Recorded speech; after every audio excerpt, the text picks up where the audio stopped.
organizing team members of the AIDS department who have worked tirelessly to bring this FDP to fruition, and to all the enthusiastic participants whose presence and active engagement will surely make this event a resounding success. This FDP has been meticulously designed to cover a wide array of topics, including exploring the creative potential of generative AI, unveiling its industry application across various domains, addressing the ethical challenges and responsibilities that arise in this rapidly evolving field. Over the course of these 6 days, we will have the privilege of learning from distinguished experts and participants in the field whose knowledge and experience will undoubtedly broaden and understanding and open new horizons. Once again, I extend my heartfelt welcome to each one of you. Together, let us make this FDP an enriching and impactful experience. Thank you, and wishing you all a productive and insightful learning journey. Thank you, sir. It is now my pleasure to introduce a person whose vision and leadership have guided the academic community of our institution to new heights. Our esteemed principal, Dr. R. Panichami, has always been a strong advocate for faculty development and is deeply committed to enhancing the teaching learning experience at our institution.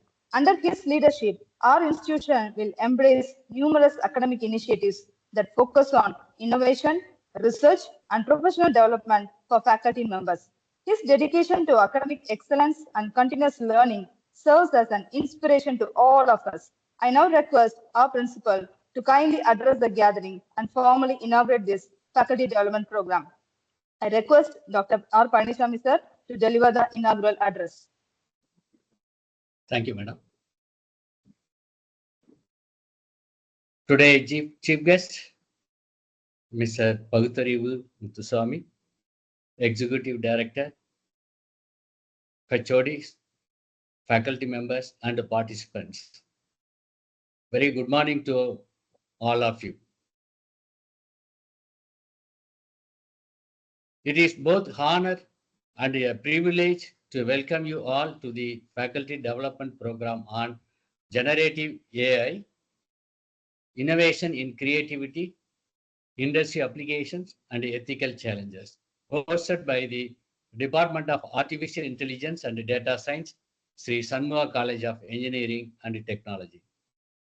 It is my privilege to extend a warm welcome to Dr. Pagutarivu Muthuswamy, a distinguished leader and a visionary in the field of artificial intelligence, for inaugurating this faculty development program on generative AI.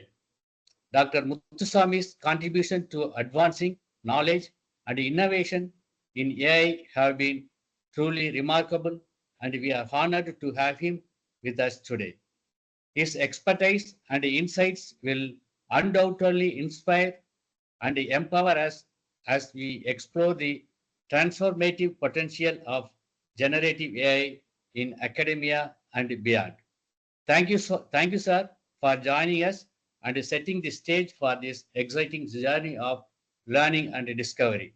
We look forward to your invaluable guidance. Welcome once again, sir. Before we explore into the promising discussion ahead, let me take a moment to acknowledge the transformative vision of Sri K. Shanmugam, our chairman, whose unwavering commitment to accessible and innovative education has brought us together today. I would also like to extend my gratitude to Tirumurthy Arumugam, our Executive Director, for championing initiatives like Occam 360, fostering industry-academia collaborations that are crucial in today's ever-evolving technological landscape. Our campus is more lively and dynamic because of our Executive Director, who established more industrial connect. Because of his efforts only, electrical vehicle charging portal manufacturing company, namely Thamira Boat, is running inside our campus to recruit the students for placement and giving internship. Because of his guidance only, we applied a project called Willy to Digital India scheme for rupees 200 lakh. Apart from this, an electrical vehicle project is applied to Mighty for 300 lakhs. Apart from this, 8 funded projects are applied for TNS-CST. Also received fund from Tamil Nadu government of 1 lakh for the Agri department under the scheme of Tamil Nadu Startup. Already we received fund and the project is going on for rupees 15 lakhs from MSME. Further, many more funded projects are under preparations for submissions. Generative AI has emerged as a groundbreaking force transforming industries from art and entertainment to healthcare and finance. Its ability to autonomously create text, music, and design is transforming how we innovate, solve problems, and create value. At the same time, it raises critical ethical questions about intellectual property, misinformation, and social impacts, topics that demand informed dialogue, which this FDP is designed to facilitate. Over the next 5 days, we will explore a variety of exciting topics, including generative AI architecture such as GAN, VAE, and transformer. Its application in creative industries, healthcare, marketing, and sustainability, the ethical challenges, and the imperative for responsible innovations. This program features an impressive lineup of resource persons, including leading practitioners and researchers from institutions and companies at the forefront of this technology. Their insight will help us not only understand the technical foundations of generative AI, but also inspire innovative applications and solutions. The objective of this FDP goes beyond theoretical knowledge.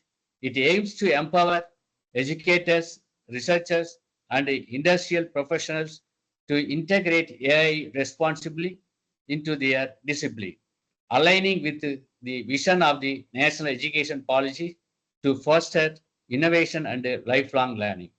In conclusion, I encourage each of you to make the most of this unique opportunity. Engage actively, ask questions, and collaborate with your peers to uncover new perspectives and ideas. Together, let us commit to driving meaningful advancements in AI that benefit our industries, institutions, and society at large. Once again, welcome to the transformative journey and wish you all an enriching and insightful experience. Thank you all.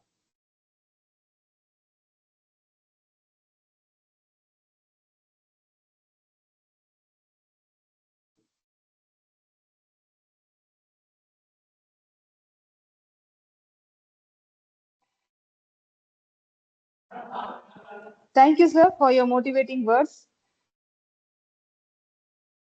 It is my honor to introduce our esteemed Executive Director of Session1 Education Institution and founder of ATAL 360, Mr. Tirumurthy Arumugam, who has been a guiding force behind the success and growth of our institution. Under his visionary leadership, our college has achieved remarkable milestones in academic excellence, innovations, and community development. Their commitment to fostering a culture of excellence and their passion for empowering educators have been truly inspiring. We are privileged to have us present here today to inaugurate this important program. Without further ado, I now invite our respected Executive Director, Mr. Tirumurthy Arumugam, to kindly inaugurate the faculty development program and share his insights with us. Please join me in giving them a warm round of applause. Thank you, ma'am. Thank you. Hope I am audible.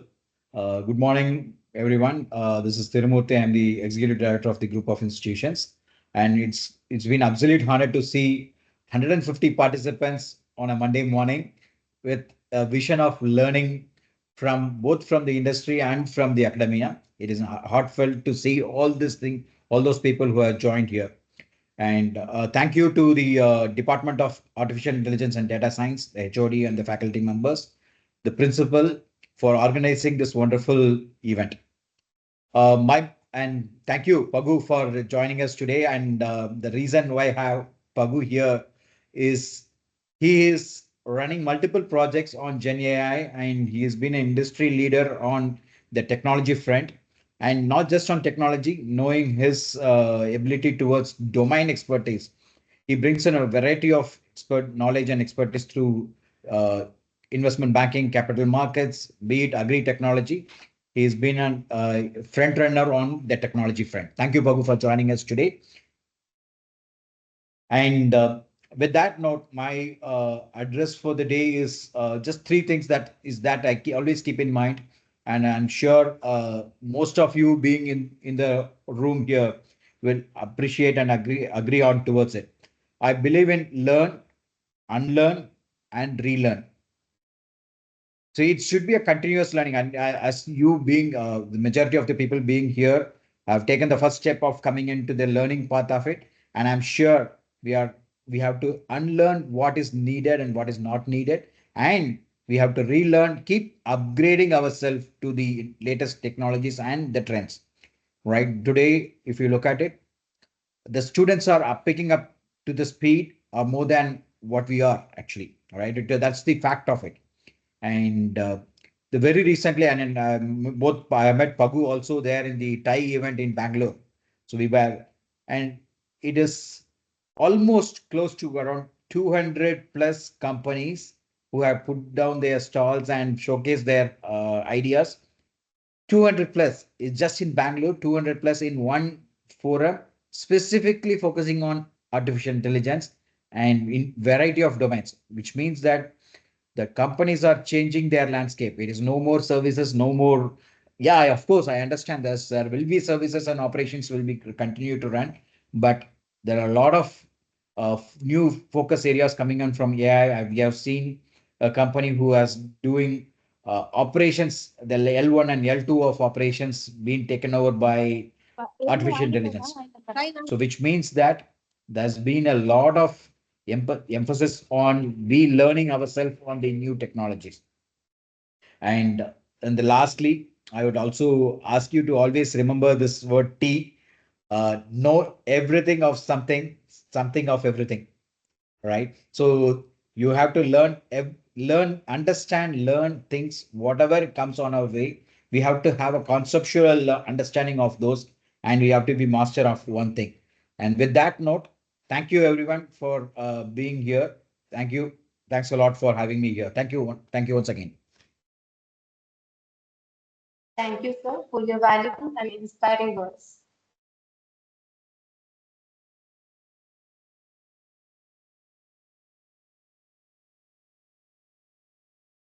It is now my privilege to introduce our distinguished chief guest for this occasion, Mr. Pagutarivu Muthuswamy, who is also known as Pagu, the CEO and co-founder of Ayagami. He is an Indian technology serial entrepreneur and businessman with over 24 years of experience. He has significantly contributed to the academic and research community through publications, research projects, and awards. He has received 2 startup awards, delivered 18 lectures, and also he's an advisory board member for Bharatidasan University Entrepreneurship, Innovation and Career Hub. We are incredibly fortunate to have him with us today to share his wisdom and insights. I now invite Mr. Pagutari Muthuswamy to address the gathering and inspire us all with his valuable thoughts and experience. Sir, please. Morning. Thank you so much for the fantastic introduction. Thiru, thank you so much. Dr. M. Shaktivel, really appreciate all the coordination that is happening for the past few weeks now. But really, I'm very thrilled and happy to see that 150 plus it's going up, Thiru, and I don't know what secret sauce you have to bring people like 150 on a Monday morning, but really appreciate and this is like phenomenal exercise what you have done. So again, respected dignitaries on the call, esteemed organizers, participants. Good morning. It's an honor and privilege to be here. today for the FDP, Faculty Development Program. What a fantastic word to chime in, right? But I'd like to express my heartfelt gratitude to the organizers for inviting me for the session. But today marks the beginning of something truly significant, right? Because this FDP is just not just an exercise every year you do it for your promotions side of it, right? But this is just a testament to the vision, dedication, the hard work of everyone involved. It brings what I see is it brings together diverse talents, right? Ideas, perspectives under one roof, right? Creating a platform for collaboration. Because every time I do the sessions, I meet the people on this FDP. Oh, it is perfectly amazing to see the diversification of the skills that is available and the collaboration that has been happening. Um, as I stand here, right, I am reminded of the immense potential that gatherings like this, hold in shaping the future and creating a future world, whether it is through fostering innovation, encouraging dialogues, collaboration, building networks. I think event like this is a might dream bigger and work harder towards a collective goals. But coming to the topic, Gen AI, I don't know. This topic has been a fascinating topic for I don't know 50, 60 years. I think the Singularity book was written like 40 years back. Look at the visionaries we had. We are so blessed. We are so happy that the visionaries, the theory part of it, which was written on the neural networks and whatnot in 40 years back, it's coming reality because of the technology evaluation, right? The processing powers, the data storage, all these are happening in this particular century where we are also part of it. I think we have to embrace the technology change that is happening, the transformative journey that has been happening, and then become theory. And on the research and development side, which is happening on the academic side, we are touching and feeling what could be potentially given as a solution to the customers as an entrepreneur, because there's a thin line between a businessman and an entrepreneur, right? Because anybody can be a businessman. I can probably go and start a chai shop anywhere, but if I could create a value, if I could create a novice idea, right, and create something, a value to the customer, because there is a problem that I'm addressing, I become an entrepreneur. And as an entrepreneur, this AI is not only a tool, right? It becomes part of us, right? As Thiru was mentioning, we both were traveling a lot, in terms of this TIE events, and the event was like mind blowing. I'm telling you, it is actually awestruck because the way the entrepreneurs are spending time, energy, money in so many use cases. Look at it, 200 plus, startups focusing on AI in different technology, diversification, different domain. We were like thinking, in Tamil, we say, puliche poir matru. We were like, oh my goodness. So that's what it is, right?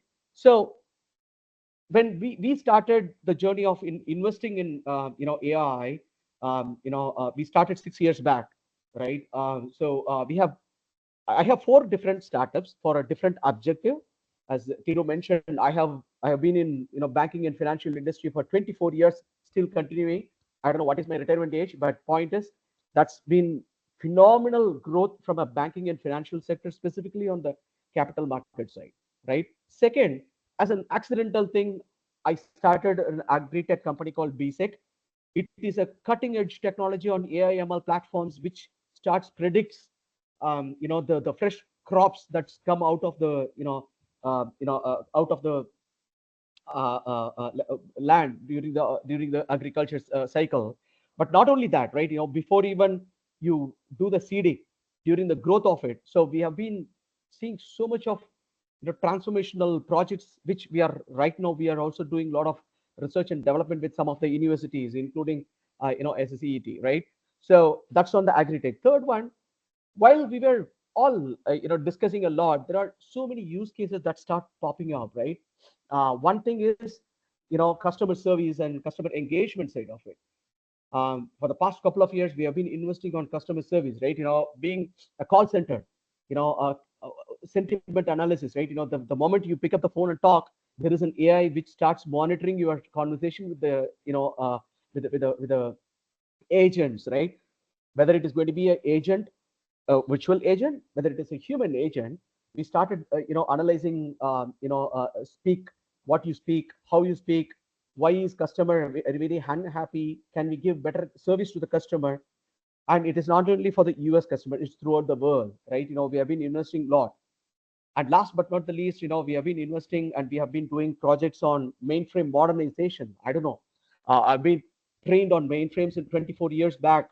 We don't know what we were doing that time, right? Because it's like, as Steve Jobs, I never had a boring session with the conversation of Steve Jobs. If anybody didn't see, please go and see a video by Steve Jobs. It's called Connecting the Dots, right? It is like this, right? I never knew why I was reading mainframe, but I'm telling you, even now, right, that modernization piece, it is so, thrilling for us to spend time and energy, and the projects are, coming in phenomenal in terms of doing a mainframe modernization using GenAI, right?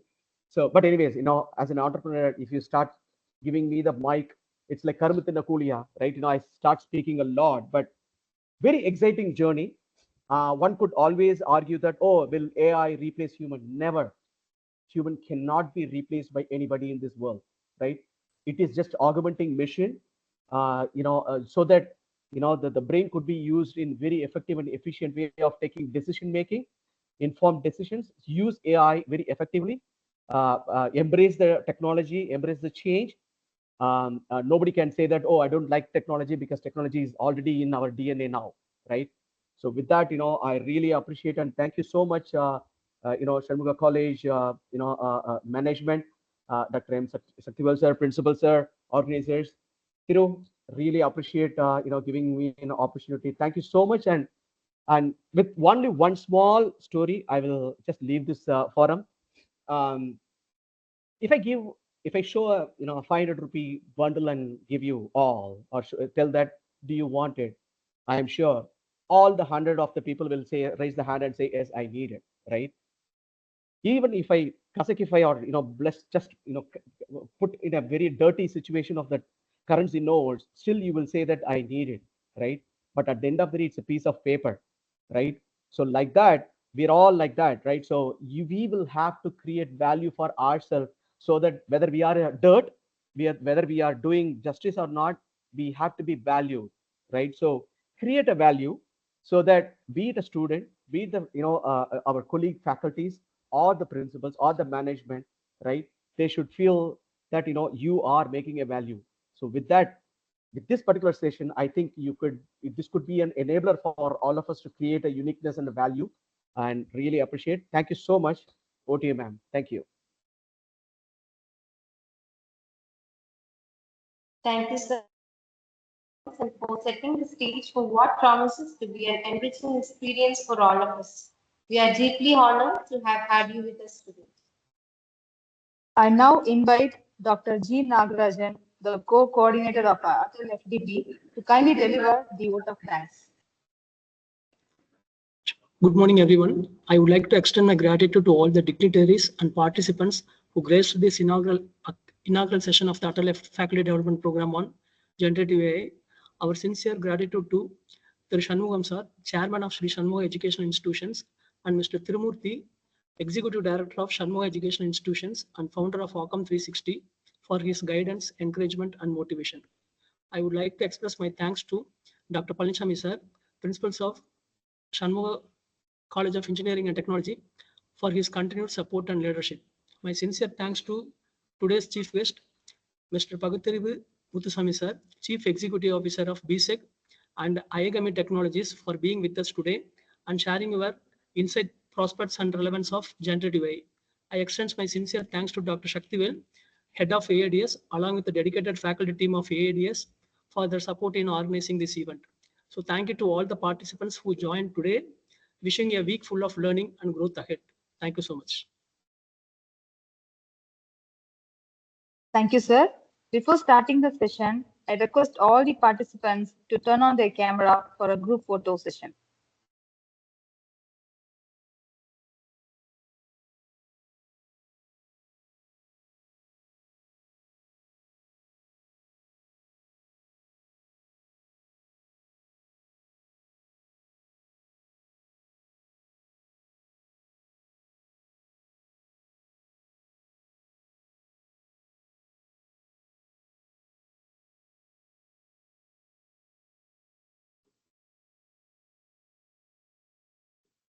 Camera is not able to answer. I don't know why.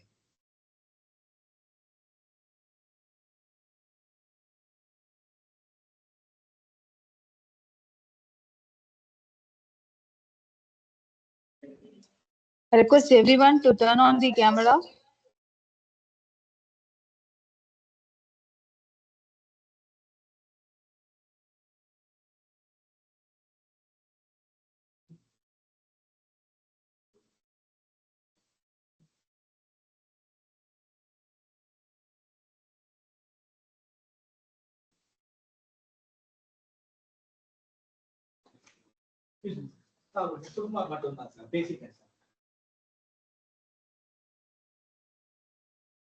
Sir, not able to turn on the camera.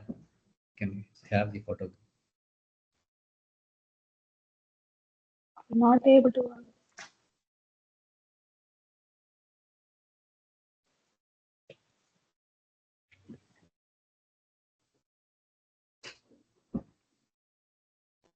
Ma'am?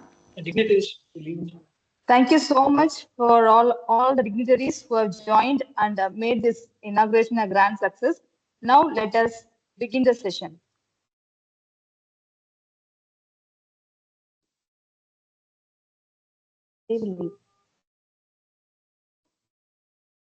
Now let's start the session.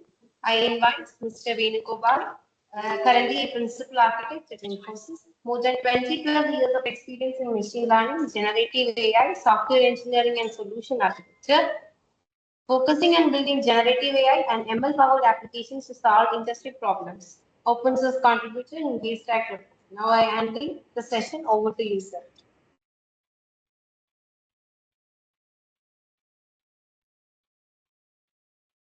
Thank you, ma'am. Do you guys hear me okay? Yes, sir. Yes, sir. Okay, great. Yeah, thank you. Yeah, I think Nagarajan sir is trying to call me. I'm already in the call. Nagarajan sir, if you're there. Yeah, let me quickly share my screen and then we'll get started. Please let me know once you are able to see my screen. Yes, sir. It's visible, sir. Okay, yeah. So first of all, thanks a lot for this opportunity to be part of this presentation. So I saw the complete course of this 6-day working week that you guys have created. The course seems to be very well designed and it covers the basics. Then there are a couple of deep dive sessions that I was able to see. Then it is also focused on application side as well. How can we use generative AI in education, generative AI in other content creation and things like that. So this is like a well-designed course. So thanks for inviting me as the first presentation, giving me this first presentation, and all the best all of you during this course. Hopefully you will be able to take few things out of this session as well. And as always, please feel free to stop me, and if there are any questions. I'm not sure how much time we have. We are actually starting at around 10:40 now, 10:40 or 10:45. So I have more than an hour of presentation. There are a few demos as well that I have kind of created to showcase the capabilities on generative AI. And we can also have a question answering session at the end of this. So with that, I think let me just get started.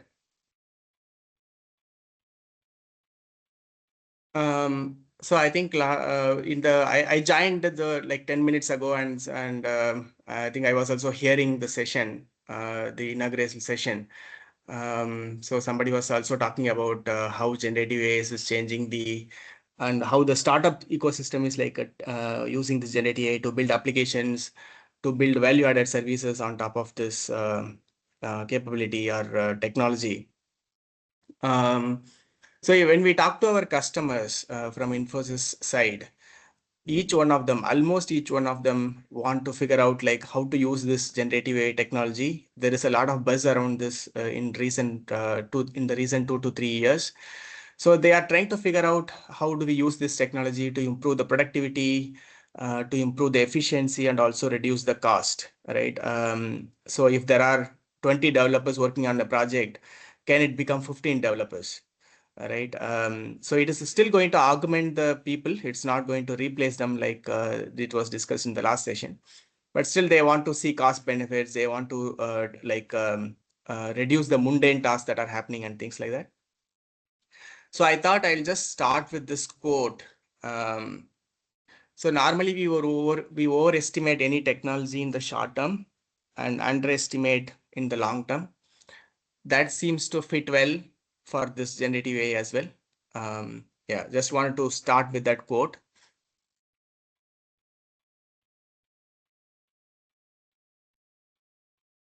So, so what you see here on my screen is a poem. The first 4 lines were written by a person. The next 4 lines are actually written by a GPT-3 model. This model came into being 4 years ago, 4.5 years ago. You can see that it's a very great completion. So it's like if you look at the human part of the poem, it's a sunny day. The Milky wants to play. He looks for his ball, but it's not in the hall. And then if you look at the completion, the model understood that it's a poem. That's why it is using the rhyming words, like it is not that I have highlighted. And then meaningfully also, it's a very good completion, because if something is not in the hall, it could be in the stairs, it could be in the yard, or it could be in the attic, somewhere really dark. Because if something is in the dark, then people may not be able to really find it out, right? And searching is like very difficult, right? So the meaningfully, semantically and syntactically, this is like a very good completion. And this was possible by a GPT-3 model even 4 years ago. From there, the models have grown in capability. We will talk about that in the next 1.5 hours. So just for food for thought here, what does it take for a human to write this creatively, right? If a human has to write this creatively, he needs to understand the context, the meaning, and also it has to be a little bit poetic, right? The person has to be a little bit poetic as well. So the model seems to have all those capabilities just by predicting the next word.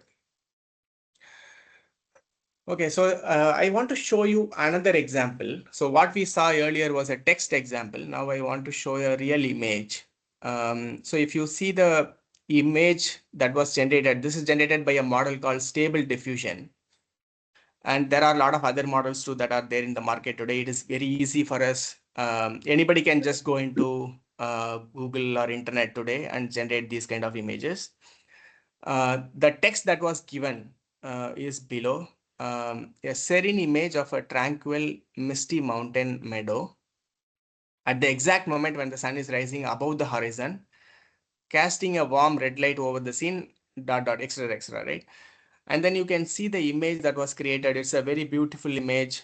It looks realistic. And then you can also look at the shadow on the right-hand side, and you can see the mist. And the mist is like taking the sunlight, and then it is like very bright as well. So it's very detailed. When somebody looks at it, most of the people may take it that it is a real image, even though it is generated by a model. So, so the way this works is a little bit technical details here. The way this works is the model really works in a latent space. It's called latent space. It just generates an image, which may not be very good initially. And then it starts iteratively removing the noise from the image. And finally, after a few iterations, that's what you see. The right image is what you see here. may not be the best analogy, but it is not very different from what our forefathers have done, the Cholas and Hoysalas have done, right? They took a block of granite, then they chiseled the unwanted portions or the noise out of it, and what comes out is what you see on the left-hand side as well as the right-hand side. So the left one is mainly the Chola architecture in Dharasuram. The right one is from the Hoysala architecture. So the analogy is like, yeah, very simple analogy here. So, so I just want to give a brief history of what has happened in the last 20 years in this language model space. Even though AI is a little bit older, started from 1950s and 1960s timeframe. But generative AI and language model as a concept is not very new, even though we are hearing it for the past 2-3 years now. The statistical language model existed in 1990s. Then RNN came into picture. People started building neural network based language models around 2000 and 2004 or 2003. I saw a paper around 2003 where they started building a neural network based language model. Around 2013 and 2012, that is when they started using deep learning, meaning multiple layers of neural networks configured on one on top of the other. That way, the powerful models were able to learn the data representations really well. So RNN became the workhorse during that time. Then 2014, that attention mechanism were defined. But then I think the seminal moments, I have just highlighted 2 seminal moments that were very important for this transformation. So one is the transformer architecture. We are going to definitely look into that a little bit more detail during our session. And also the GPT-3 model that came out. I'm calling this as a seminal moment because of a few reasons. I will also talk about that in a little bit. So GPT-4 came out around 2023. GPT-4o also came out. Now we are not talking about only models that are based on text or text alone. This is a multimodal, meaning the models are not only learning from text, it is also able to learn from images and videos. It is also able to learn from audio files, right? Text, images, videos, and audio files. So all this data has been used for training these powerful models now. So I just want to take this step. I don't know whether we can call this as like a post LLM era and a pre LLM era. I just took the liberty to do that. So if we take 2020 or 2021 as a time frame, in pre LLM era, what was used to happen versus what is happening in the post LLM era, right? We will try to contrast between these 2 eras. So I have been working as an architect. Mainly, I was working as a software engineer for the first 15 or 16 years of my career. I was writing code, I was developing applications, I was architecting solutions. That was my initial experience. Then I around 2017 and 18 timeframe is when I started learning machine learning, deep learning kind of techniques, and then started moving into this AI area. Before that, I was a generic software developer. So people who have been around in this area for the past 4 or 5 years may realize that this generative AI or the LLM phenomena is such a huge thing. I will talk about the reasons why. Before this GPT or LLM came into picture, people were normally used to train one model for one task. For example, let's say I want to build a news classification task. I want to build a model for news classification. I want to build a model for fraud detection. So every time people will kind of take a data around that. Like if it's a news classification, I will take thousands of news articles, then classify them into, manually classify them into sports, right, whatnot, business articles, and then try to build a model, right, using this data, right? So, and then that model only will be able to do that task alone, right? So it will not be able to do anything else. If I have to build a model for fraud detection, then that will be a completely separate model. So I have to take examples of frauds and non-frauds during transactions and then build a separate model for that. If I have to build a model for a different task like stop sign detection or driving instruction detection, right? So all of that will have to happen as a separate task. So the model that people were training were specialized models and then trained on the task specific data. And then it was good to only do that task alone. Right? That was like a pre-LLM era. That's how we were able to build models. Now, the idea, this is like an amazing and powerful idea that somebody thought. I want to just build one model, but that model should be able to do multiple things, right? Multiple tasks. The multiple tasks would be reading comprehension, document summarization, code generation, mathematical reasoning, logical thinking. So can a single model do all of these things? Right? This is like a seminal moment in this. At least 3-4 years ago, people who were in the machine learning era were not even thinking about this, right? A single model is going to really replace or really going to do so many things, right? And will be able to do really, really well. So think of this like a Newton coming up with gravity, right? That kind of Einstein coming up with quantum mechanics and all that, right? Dirac coming up with quantum mechanics, right? Those kind of the analogy is like that, right? Here in this machine learning or deep learning terms. So this is like a powerful idea, but then to make it work, this idea has been there. I think we have to credit a few people here for that. I think one person from OpenAI. I'm not sure whether all of you would have heard his name. His name is Ilya Sutskever. He just founded a different company, but then he was one of the principal people who kind of came up with this idea. But then coming up with an idea is one thing, but then building it is another. So he would have, he might have to convince a lot of people. And then he went on to build this kind of a technology. So that is where, if you see the previous slide, that is where the GPT-1, GPT-2, GPT-3, GPT-4, it kind of evolved over a period of 3-4 years.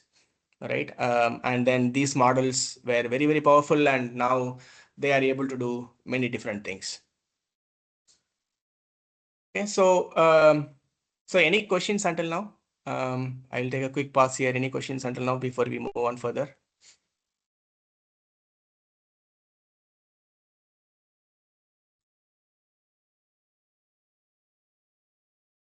Okay. So let me just move on. So what we see here is different capabilities of this LLM or the large language model. It can generate new data. It can do reading comprehension really, really well. Given a passage, if you can ask questions, it will be able to answer really well from the paragraphs that are given to it. It can write code in multiple languages, almost all languages that are there today. And this feature is very, very powerful, and this is already used by a lot of developers today. And the developer productivity increases by at least 2x. In some cases, it can even increase by 10x. Right? Planning, reasoning, mathematical thinking, these are all not powerful capabilities, even though this is one area of research that is happening today. But the models are becoming better and better in planning and reasoning as well as we move forward in this direction. Right? Especially the models that are being produced today from Anthropic, like a Claude series of models. And then, so don't worry about these jargons. I'm just throwing some of these different models produced by different companies. They are similar to GPT models that you might have heard from OpenAI. Right. So the point I want to make here is moving away from one model, one task, to one model, multiple tasks is a very big deal. That's why it's a seminal moment. And we don't have to train a model per se for a task that we want to do. That's like a huge thing.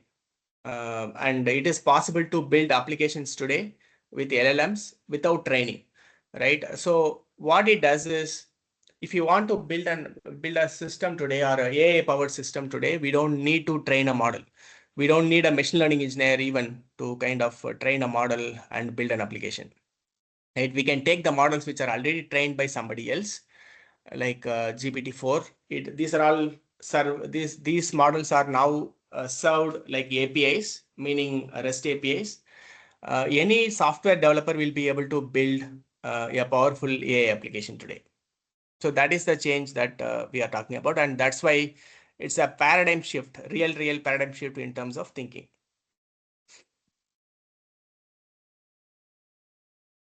So because of this change, if you see here, the powerful new programming language is now English, right? If somebody is able to write very good prompts, this is called prompt engineering. I'll talk about what prompt engineering is and give some examples as well. As long as people can talk to these models in English and communicate the instructions properly, these models will be able to give you answers, will be able to do the tasks that you are asking it to do.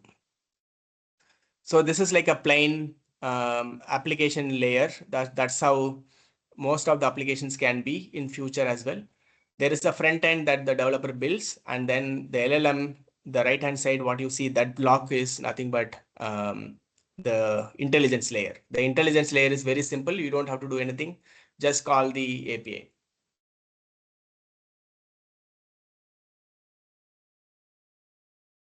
So we don't want to spend too much time on this prompt engineering as well, because we have other things also to cover. But generally what prompt engineering is, the models, especially the text-based models, we have to give some instructions and also some information for it to really do its own thing, really do its own magic. For example, here is a zero shot example, right? The left-hand side bottom corner. I'm just directly asking a question without giving any examples at all. So that is called zero shot, without giving any examples. Some of these jargons are like overhyped, but they are very simple to understand. Don't give any example, just directly ask the question, right? Why is sky blue? What is the, where is India located? Where is Himalaya, right? So these kind of questions can be directly asked to any model, any GPT model. It should be able to answer those questions. That is called zero shot. Whereas in some mathematical tasks, sometimes it is important to give examples so that the model can learn from it and then answer the next set of questions. That is called few shot. And there are other technicalities like chain of thoughts and things like that. We are not getting into those details currently, but then you get a big picture of this, right? The prompt engineering can be very simple as zero shot and few shot. It can also be very complex, like chain of thoughts and stuff like this. Tree of thoughts is another prompt engineering technique where the whole problem is converted into multiple steps, and every horizontal line that you see is a step, and then every step can be solved by many different thoughts. Every box is a thought here, and then based on depth first search and breadth first search, the model decides which path to take during runtime, right? So this is called tree of thoughts. Anyway, we will not get into too much details here, but then what I'm trying to cover here is where the prompt engineering can get really complex, and then it can implement system to thinking as well. Right. With that, I think I'll try to directly go and show some code so that it will kind of provide some thoughts. It will kind of trigger your thoughts a little bit more. Then we will come back and present as well. So what I did was, this is like a simple playground that I just created for the session. So just to show you how this whole thing works, right? Whatever we talked about. So this is my prompt here. I am connecting to a powerful GPT-4o model, right? GPT-4o is like a one of the latest models available, and which is very, very powerful, produced by OpenAI. And there are other models from, for example, Google has its Gemini version. Anthropic is another company which has produced a Claude series of models. They are also powerful. These are all huge, huge models, right? We will understand what huge means in a little bit. And this is the way we will kind of prompt the model. Tell me about India in a few words, right? And then to think of this like a syntax. Let us not worry too much about this. The role is system, and then content is like you are just a helpful assistant. This is what I'm telling. Then the role is user. And what is the content? This is the content that I'm writing. Then we kind of send this data, this whole thing to the LLM. Then LLM gives us this output. All right. India is a diverse and culturally rich country in South Asia. ... Right. You can see that it's a very good example, or very good completion, or very good summary about India. Right. Yeah, you can read this. I'll just leave it here for 20 seconds. You can just read this.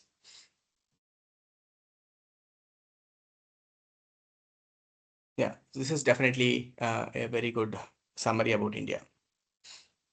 So just to motivate all of you, and including myself, I thought I'll just say that you are an AI assistant tasked with writing an inspirational message for computer science professors attending ATAL faculty development program. This can be a light-hearted message. You can be funny and creative. What will be your message, right? So I'm just creating another prompt, a different kind of prompt. And then I'm using the same model again and generated messages. I generated 2 messages. I'll show both of them. This one is a very good message. You can see that it is really right-hearted. It says, may your coffee be strong, Wi-Fi stronger, grading scripts flawless, right? Embrace the quirks of every byte and every bug, and never underestimate the importance of a well-paced semicolon or a well-timed joke. This is the light-hearted part of the message that it has created. And then the last part is it was very, very good when I was reading it. Thank you for transforming confusion into clarity and curiosity into capability. This is what professors do for all of us. Here is to a week of growth, humility, and maybe even a few legendary aha moments, say, during the session. This is for the session. Happy programming, and remember, keep calm and code on, right? So I thought this is like a very good message that was generated by the model. And just to show you another capability of this LLM, whenever you kind of prompt the LLM, the message or the prompt can be the same, but then it is going to give you different answers. So this is like a second try. Now you can see the message is very, very different. It is not same as what you see here. And you can see the examples are very different, like the mighty Gandalf guiding the fellowship, right? Again, this is very, very apt. I am really impressed by what it kind of generated. You eliminate the shadows of ignorance with your wisdom, ensuring that your students are well equipped to face the ever-evolving landscape of computer science. So I was really, really impressed by this sentence, and also the analogy that it kind of came up with, the Lord of the Rings analogy. So anyway, so I will just leave it there, and I wrote a few more examples just to show you how the whole thing works. This is like a comprehension prompt. I'm just telling, please read the paragraph below and then answer this question here. All right, and then this is what the answer is generated. The question is, what is a natural event described in this passage? And then the answer is the natural event is the sunset. Right, the sunset behind the mountains, casting a warm glow over the valley, whatever. Right, so so you can see that it was able to read this paragraph, and then it was able to answer the question that I have written here. Right, this is called instruction following. If you want to really know the like the technology behind this, right? So mathematically, most of the models, GPT-4 is a powerful model, so it was able to answer this question promptly.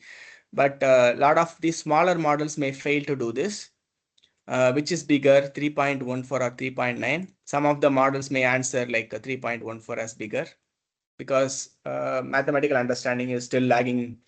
Mathematical understanding, reasoning are still capabilities that are being built into these models as we move forward in this journey. I will take another 2-minute pause here, just to make sure if there are any questions, we can talk about those. Otherwise, we'll move on to the next part of the session.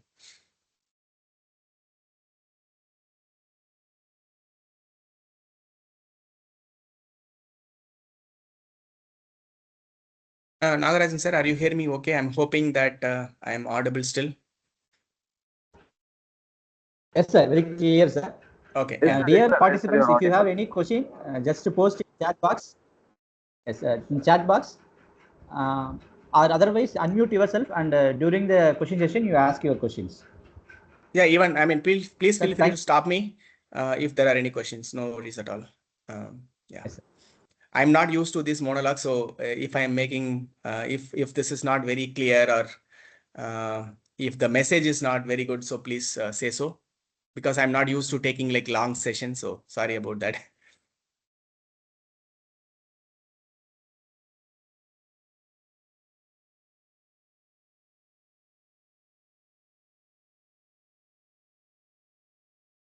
Okay, so I will do a quick recap before we move on to the next part of this session. So what we covered until now is like what is generative AI, how it kind of evolved. So just to give you just a light moment, no. So so from the Neanderthal, you can see the human evolution from the Neanderthals to our current humanoid or humans, present day humans. In this journey of LLMs, I think at least I'm not sure where we are with GPT-4 and its variants. Are we here? Are we in the third step or the second step? Nobody knows, because these models will get powerful. There may be a new idea that may come along other than what we have today, that may still like catapult these models to be much more powerful. So we are not currently sure where we are in this journey, right? Yeah, are we going to be as good as humans? Are these models going to be as good as humans? That is a question still unanswered, and yeah, we will know for sure in the next 10 years or so, I guess. So we talked about this real paradigm shift that happened. One model, one task to one model, multiple task kind of a phenomena. This is definitely a seminal moment. And because of this, normal software engineers like me and others can become AI engineers, right? So they don't have to do model training at all. They can just use these models as intelligence layer and start building applications. That is going to be very, very powerful as we move forward in this. That's what we talked about, and then we showed some examples of code, how to prompt, and how this actually works. So LLMs are great most of the times, right? There are times in which it was you will be awestruck, like the examples I showed you. It was the poem that it wrote is like amazing, even 4 years ago, with the models that we had earlier, GPT-3 that we had earlier. And the images that it generated, these images were generated 2-3 years, at least Stable Diffusion came out a couple of years ago. These images were amazing, right? Almost realistic. But then it can make very simple mistake, and which can be annoying too, right? So if my sister was double my age when I was 4, how old is she when I am 40 now, right? So the model says, 76, right? This is the wrong answer. All of us know this. That is why some of these models, I don't know. I mean, we have to ask this question to GPT-4o and say, I have not tried this, but we can definitely check. GPT-4o and its family may be answering this correctly, but most of the models will kind of fail to answer these questions correctly, especially the mathematical part of it. It is still lagging, and reasoning part is something it is still lagging. The other challenge is with hallucination. Every customer that we talk to today, every application that we are building today, we make sure that hallucination is prevented through various techniques. And because they don't want to go wrong when these models are like serving answers to customers, right? So a lot of this area is called responsible AI. I saw a session around that too. Maybe that will be talked about in the future sessions in the next 4 or 5 days. So this is called safeguarding, right? The LLM. So you have to put a lot of guards around the LLM so that it doesn't give you a wrong answer. So there are multiple techniques to do that as well. But even with these shortcomings or limitations, we can still build powerful and useful applications, right? So that's the message.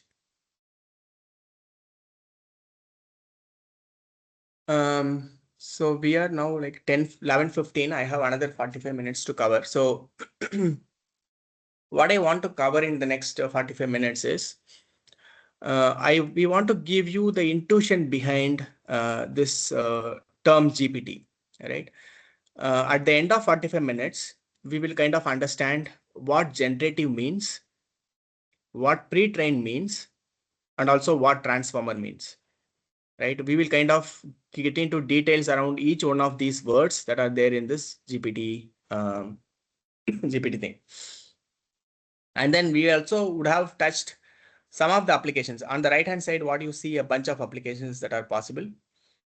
Search is definitely one of them. There are a lot of applications that are built today on search. Google search is being replaced by some of these large language models. We will talk about that. And we also talk about how to use this within the enterprise, right? Within the company on the own documents that you have. Code generation, text generation. Text generation is something that I showed. Code generation is very simple. You just prompt. You can just ask a question like, can you write a Python code for sorting a bunch of numbers, right? So then it is going to give you the code.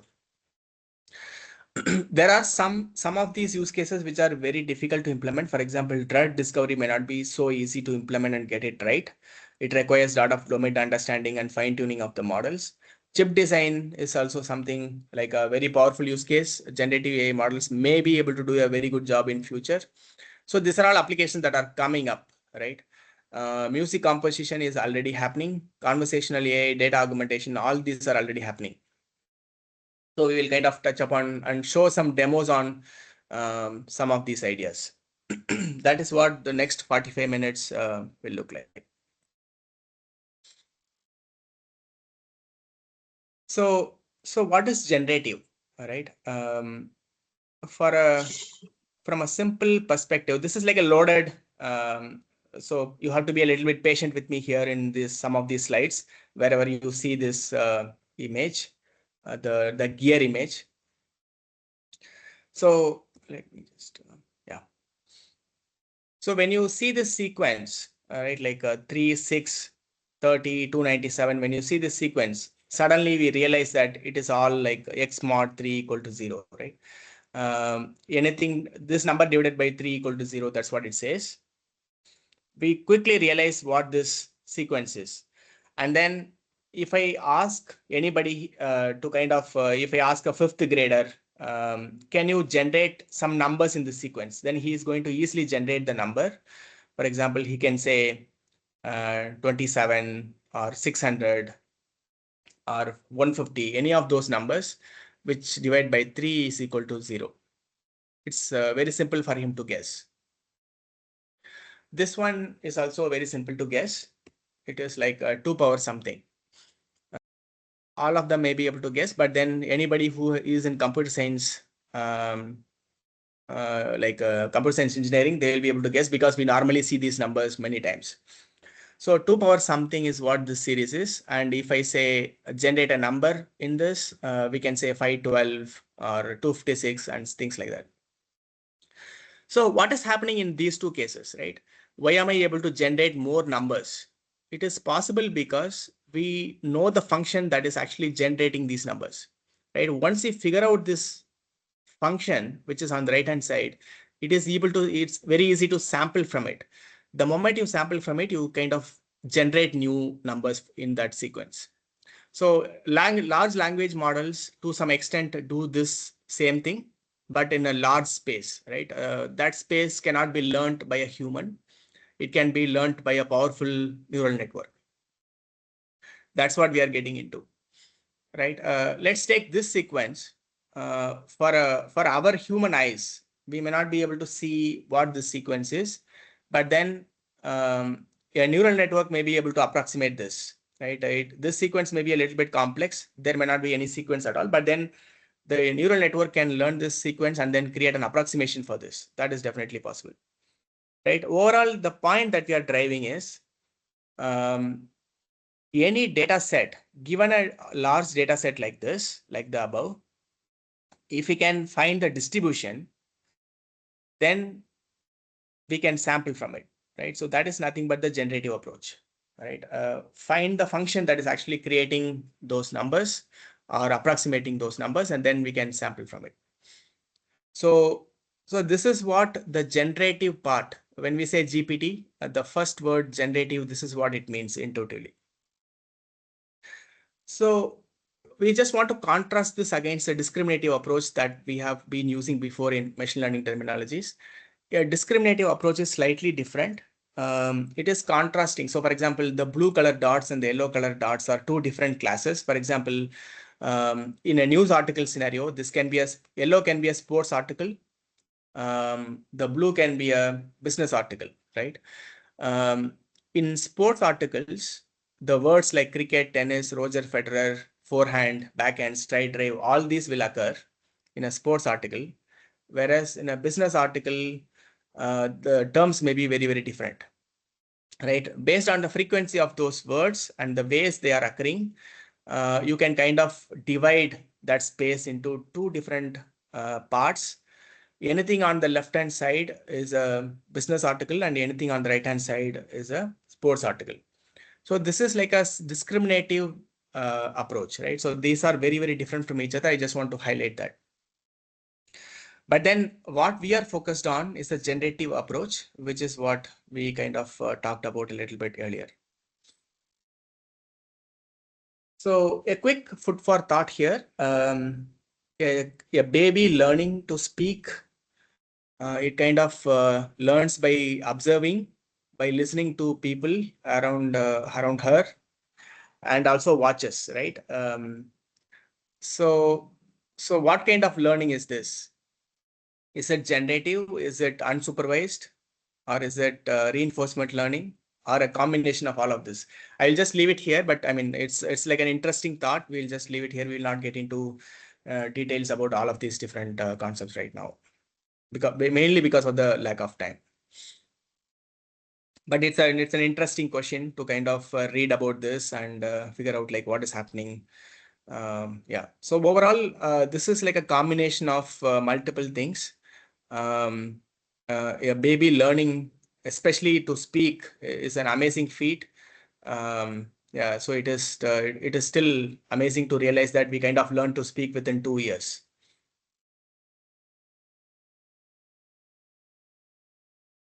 So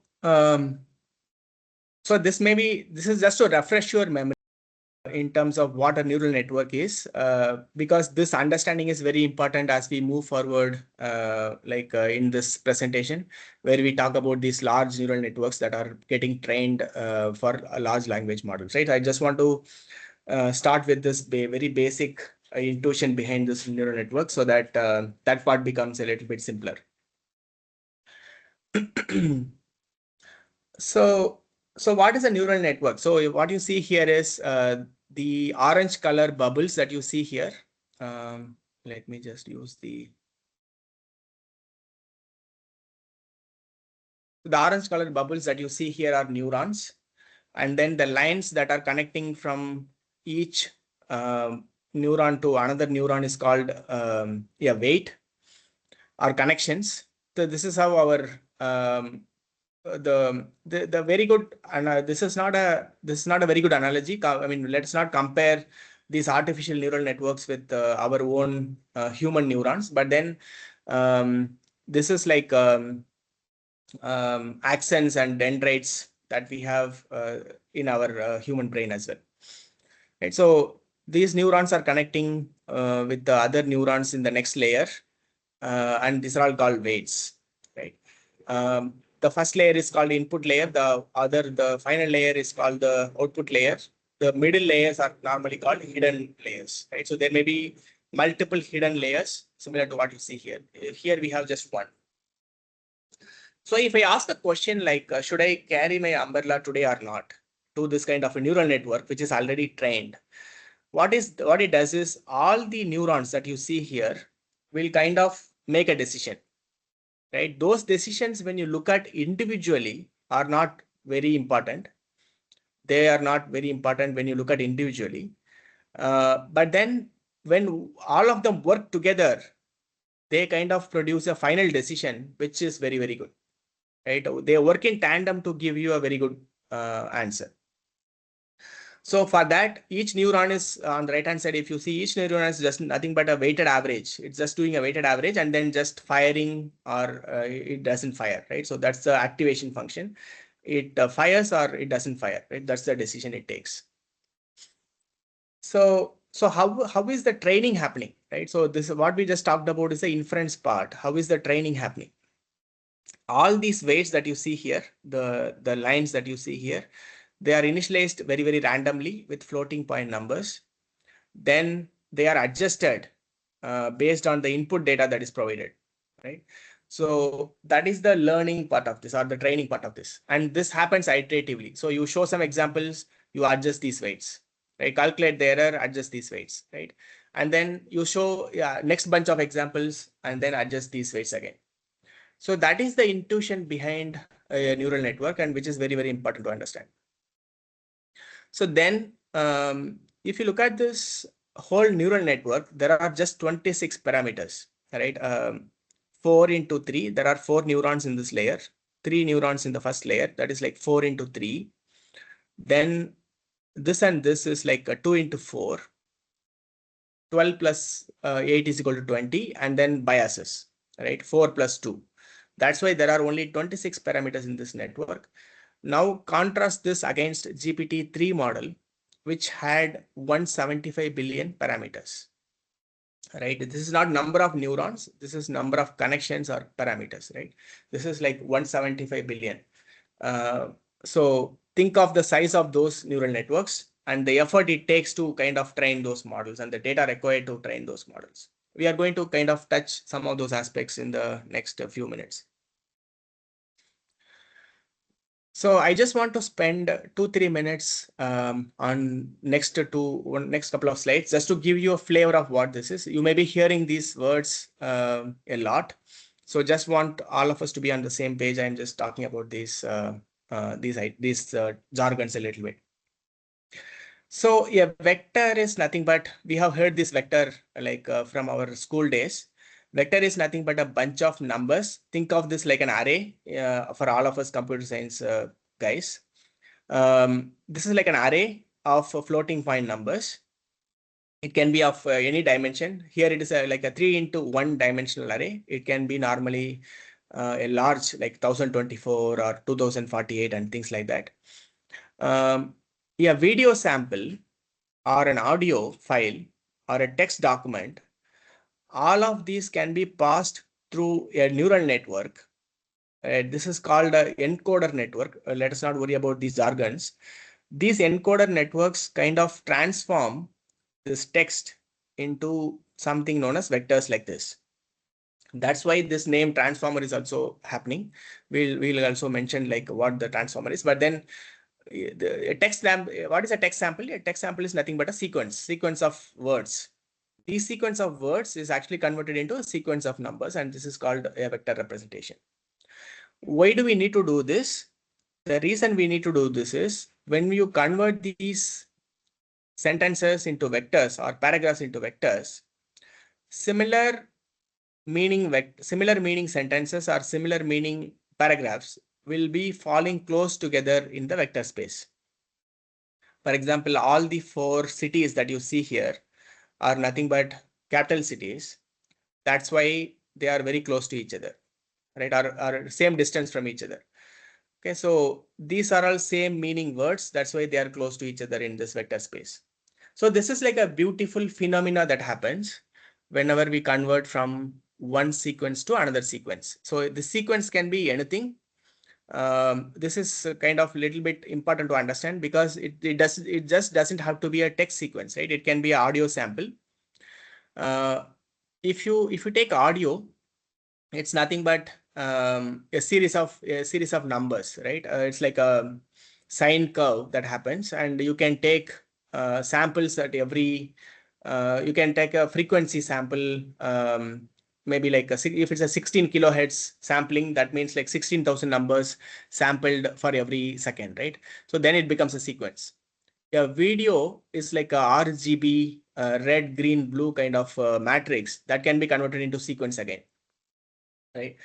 So all of these, any kind of data modality can be converted into a vector. So this is like a important thing to kind of understand before we move into the training part of this.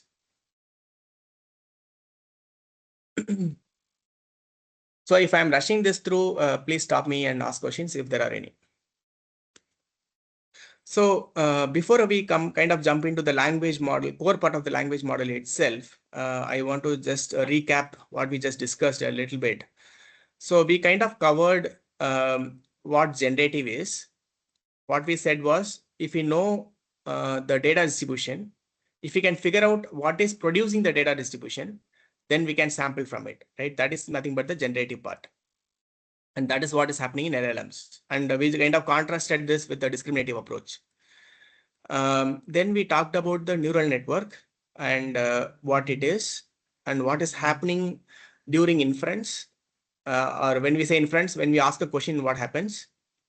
And when during training, what happens in a neural network, right? We kind of discussed both the ideas. Then we talked about vectors, why they are important, and especially in this generative AI conceptual scenario, right? And every data modality can be converted into a vector, and that is what we kind of talked about. And when we convert into vectors, what is the use of this, right? So that is also we kind of summarized at the start. So I will take a 30-second pause so that we can kind of think through that material a little bit, and then we kind of jump into the language model part of this. So this is the core part of our discussion today. I just want to give a few 30-second break before I move on.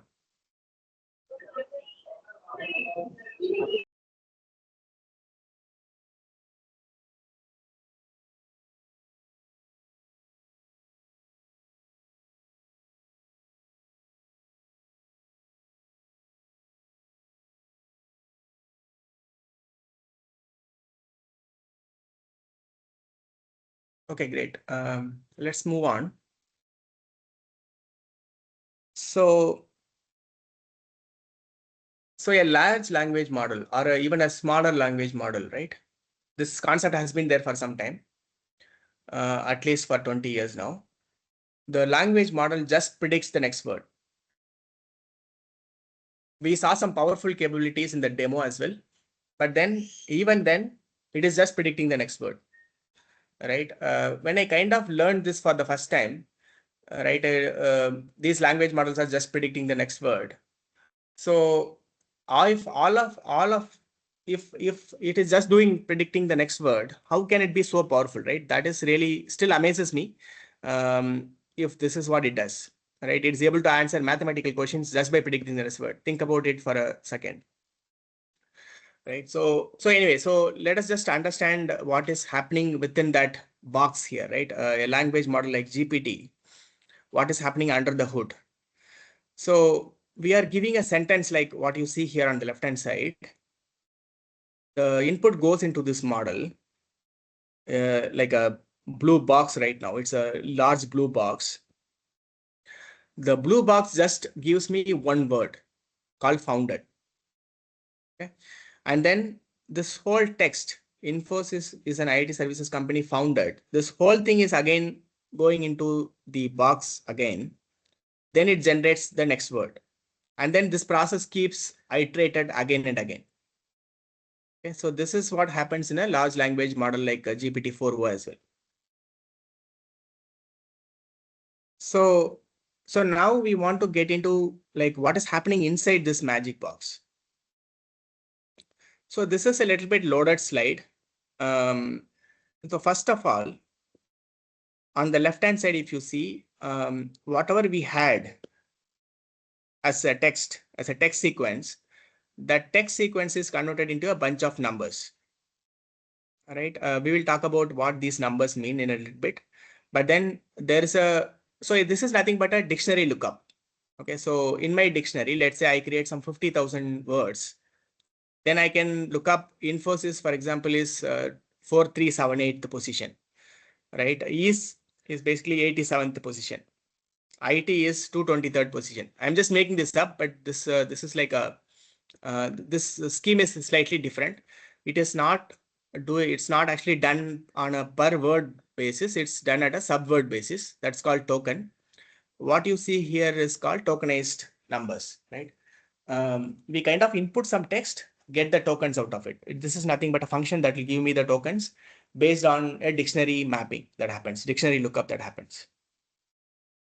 So then what you see is a series of matrix operations that happens, right? You can think of this as matrix transformations and hundreds of matrix transformations, right? Not just few, hundreds of thousands of matrix transformation that happens based on the size of the model. And some of these are really, really large matrix operations, which requires multiple GPUs to kind of compute, right? It cannot happen in a single machine, single GPU. Hundreds of GPUs kind of work together in a cluster to make these matrix operations or matrix transformations possible. So after all these matrix transformations, there is a classification layer at the top. When we say classification layer, think of this as a like a probability out of. So for example, if my dictionary has 50,000 words, finally there will be one word that comes with the highest probability. The rest of the words will be at a very, very lower probability, right? That is the classification layer. So basically the model chooses the one with the highest probability, and that word is actually appended to this, right? It is not the way I'm telling right now. It is a little bit more involved. There are multiple techniques to kind of choose the best word out of this, like top K, temperature, right, and stuff like that. But then that is like nothing. That is just the details. But at a high level, it is nothing but a classification layer that comes up with the best probability for the next word, and then pick that word and then append to it and then do the same process again, right? So this is what happens in a large language model when we are asking a question like write about India in 10 sentences, right? This is what happens. It starts with write about India in 10 sentences and then starts generating the next word and then the next word, then the next word. That's how the whole thing works until it sees something known as end of sentence. So I kind of want to stop here and contrast with the retrieval. So when I say this is generative and not retrieval, what is this? So if you go to Google and type a search query, Google is not generating anything new. It is actually like retrieving pages that are already written by some people, written by somebody, and then Google has crawled and indexed those web pages, and it is just retrieving and giving you those links. It is not generating anything new. Whereas these models are generating new things every time. That's why it's called a generating model, right? It's not retrieving, right? So it's generating new things. And that's why for the same question, every time it may be generating different answers.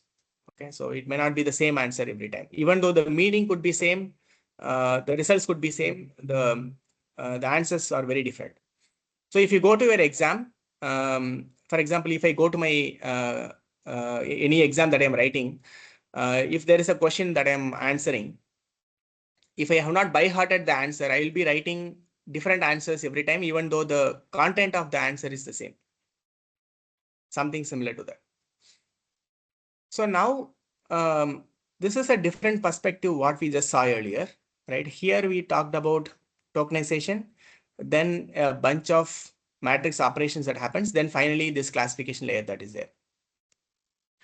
So now we are bringing in something known as embedding. That's what is embeddings. Another word for embeddings is nothing but tokens. Vectors. So the input, whatever we are giving tokens, that is converted into a token embedding, and then that token embedding is actually like passed through a bunch of these. You can see the dot here, which means multiples of this encoder or decoder layers are happening here, right? So in this case, it's a decoder layer. All these are matrix operations that are happening. Self-attention is one of those layers. Feed forward network is another layer, right? Another matrix operation. So in GPT-3 model, for example, 96 of these computations are happening. Okay, that's why it's a layered architecture, like a huge neural network, right? And this whole process of generating one token at a time by looking at the past tokens is called autoregressive, right? Just want to highlight this jargon. Nothing major going on here, just that looking at what is happening in the past, I'm just predicting one token at a time. That's called autoregressive. So just to give more information on this tokenization. So this is like every model has its own tokenization scheme based on the dictionary that it has. For example, GPT 3.5 tokenizes it this way. INFOS is a separate word. YS is a separate word.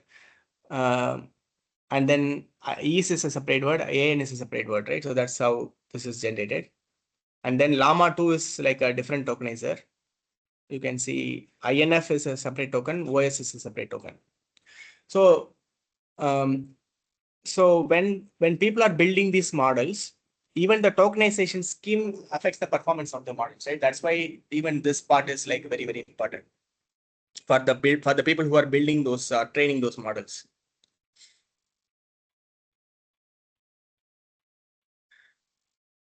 Can I proceed further? Are there any questions until now?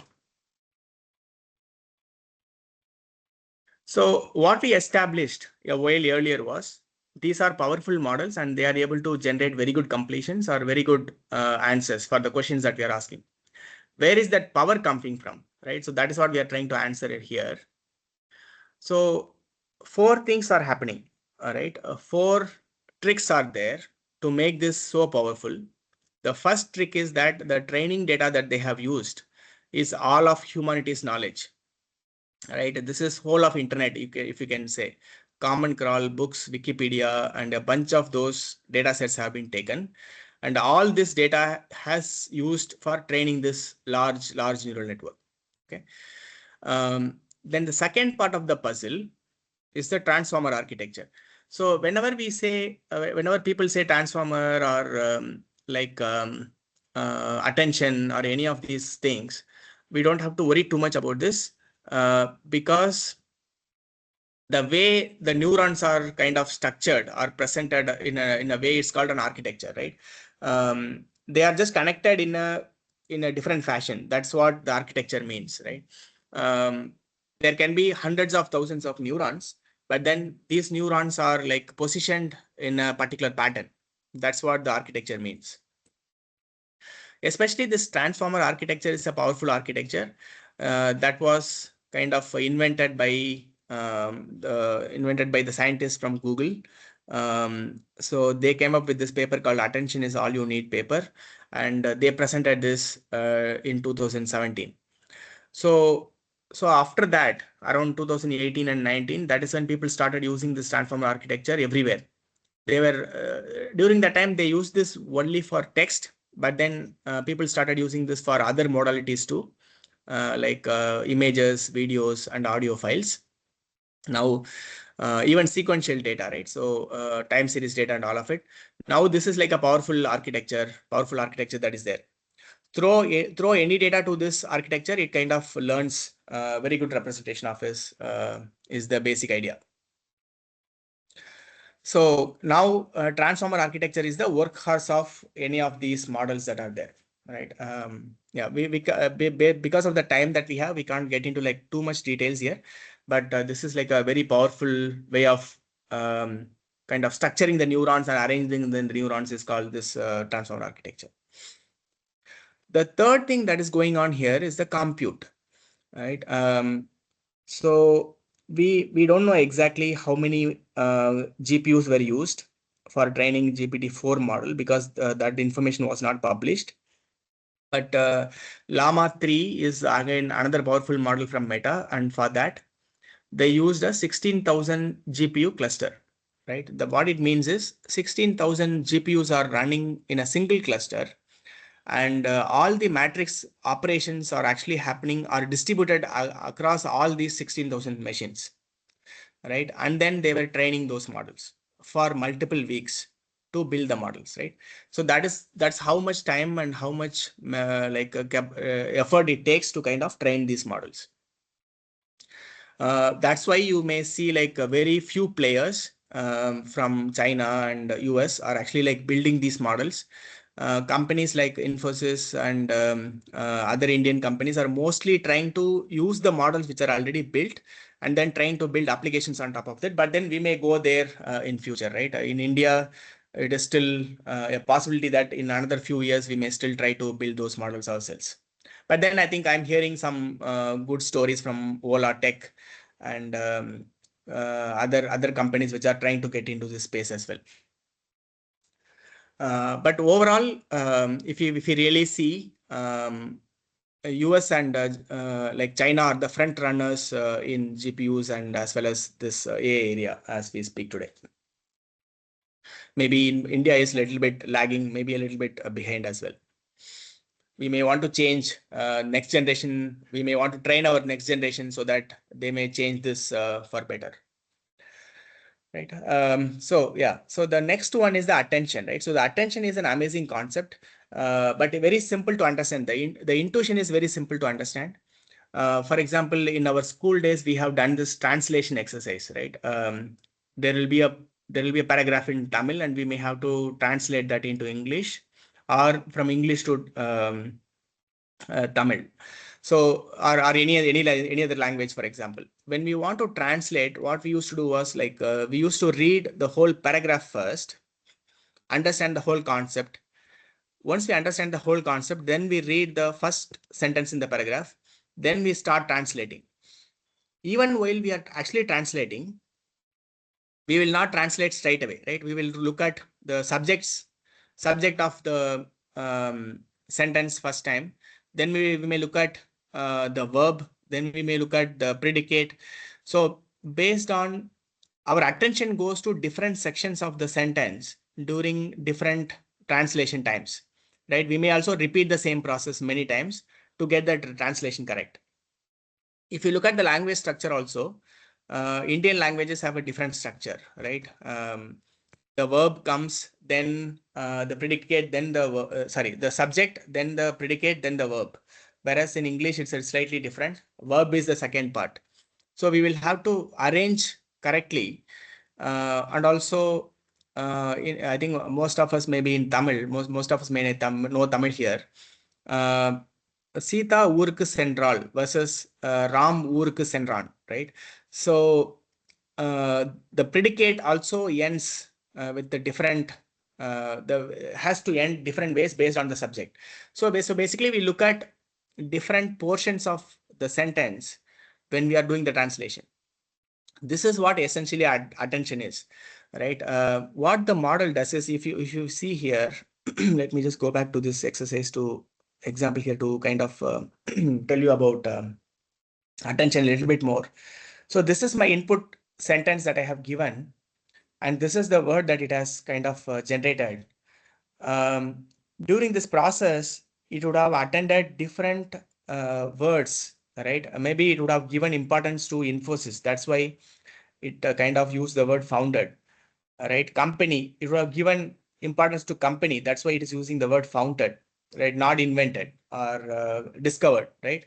So Infosys and company would have been given more importance when it is like generating this word.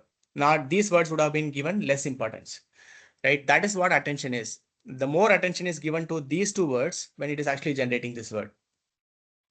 So if you really see, this attention is actually happening during inference, right? So when it is, because the text is very, very different, where you are giving different kind of text. So the attention is learned or like created for that particular token sequence, right? So all these four put together, when all these four ideas work in tandem, that is when the powerful models are created. That's where the power of these LLMs actually like come into picture. So I don't think we have time for this, but at a high level, this training itself, right? What we talked about here is the training process, which has like 4 different steps. This training process itself is involved, right? So there is a pre-training step, then there is a supervised fine-tuning step, then there is a reward modeling step. I'll just take a couple of minutes to kind of summarize this at a high level, not getting into too many details. Pre-training is like you kind of maybe I'll start with an analogy. We are at Infosys, we recruit people for programming, right? Let's say we want to recruit a Java programmer for my team. But this guy, this candidate has, this student has been already trained on many things from school days, right? That is basically pre-training. He has studied languages, he has studied mathematics, he has studied literature. All of these things put together makes him like a conversant in multiple things, like logical reasoning, mathematical thinking, and stuff like that.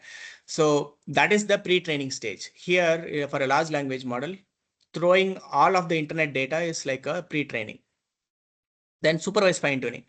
But this guy is supposed to work on Java programming for me. So I'm going to train him on Java programs, right? I will give him a book on Java and tell him to read the book from first page to the last page. That is called fine-tuning. Then the reward modeling.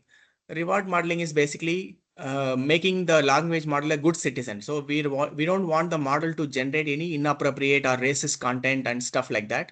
So that is happening via a technique called reinforcement learning. So that is like a separate procedure that happens on top of supervised fine tuning. So I will also give him rewards if he writes good code, which is like structured. If he writes good comments, I will give him a pat on the back. If he doesn't write a comment or writes bad code with like 1,000 lines in a single file, that's not a good coding practice, right? So I will not encourage that kind of a behavior. So that is called the RLHF part, right? So I'm just trying to give you an analogy so that you kind of remember this easily. So this is almost the final part of our presentation. So this is another perspective of what we talked about earlier. This is called the inference part in the LLM. So we are giving some input sentence, and then it goes through a bunch of these self-attention and feed-forward matrix multiplications. Then there's a classifier layer at the top, which says, use the word deep, right? Then I will kind of take the whole thing, input into the model, then learning is attached. Then it says learning is the next word. And then this process goes on and on, right? That's the whole thing that happens. Now I think I'll take 5 minutes to show a few demos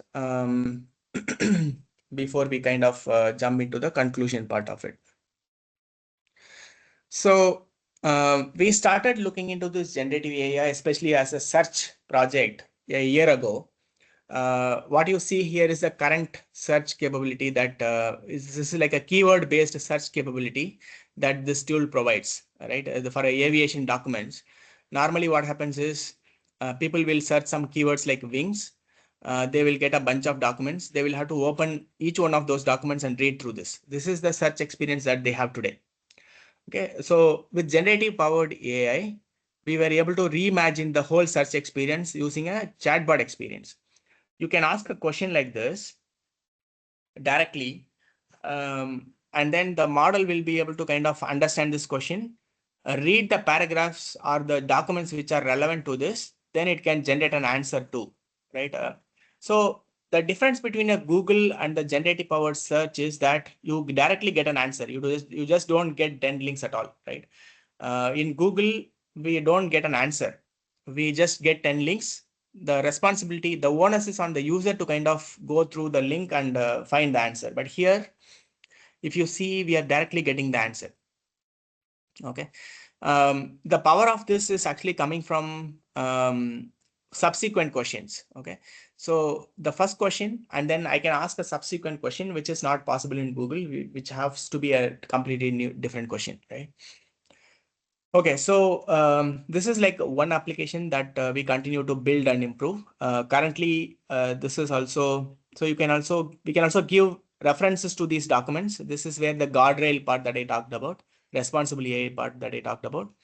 So we not only give the answer to the user, if he is not comfortable or confident about the answer, he can also go open the document and see the highlighted portion of the document from which the answer was actually like taken. Okay. So all of these are possible with the LLMs today. Like just one example of how search is reimagined with generative AI. I will just show another example. Just give me a second here. You guys are hearing me okay, right? Nagarajan sir? Yeah. Yes, sir. Yes, sir. Yes, sir, you're audible. Sure. Okay. I'm just trying to go to my desktop. Just give me 1 second here.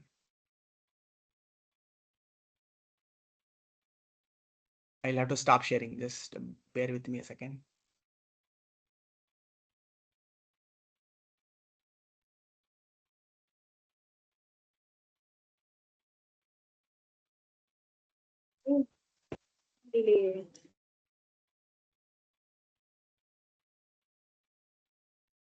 So this is another sample application. This is also something which we are very interested in, and we are trying to build this for multiple different customers. What is happening here is that we are using the LLM to generate the code, especially the SQL code here. Given large databases, like normally, if you look at enterprise applications, they will have hundreds of tables, if not few hundreds, right? And there will be reports that will be used by the business teams, but those reports are curated and predefined. And if they have ad hoc questions, normally they will have to reach out to the developer to kind of get the data for that particular ad hoc question, right? But now with generative AI, what is possible is we can give a chatbot interface to the business user. He can ask questions like this in natural language, because this guy doesn't know how to write SQL, right? Most of the times business people will not know how to write a good SQL. So we will kind of take this natural language question and convert that into a SQL question like below, and then you can see the answer getting generated right at the bottom here, right? So this kind of applications are possible too. So we are just showing you, this is another place. Let me just stop here, pause here for a second. Yeah. So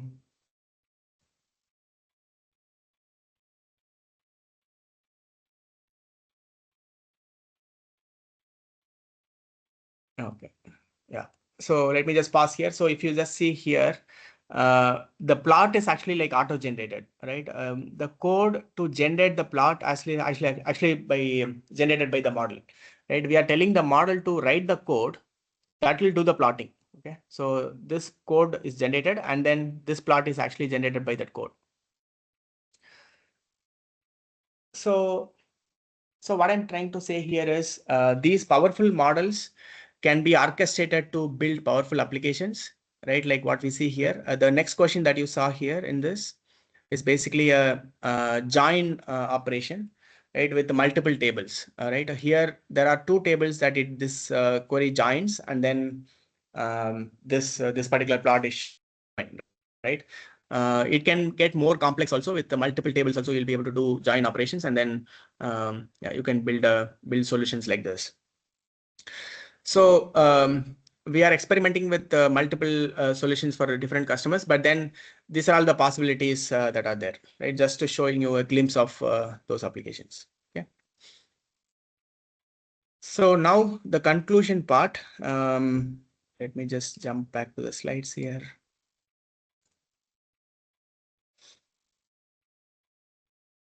Okay, so normally given a problem, prompt engineering itself is good enough. We don't have to do fine tuning, which is like an advanced concept.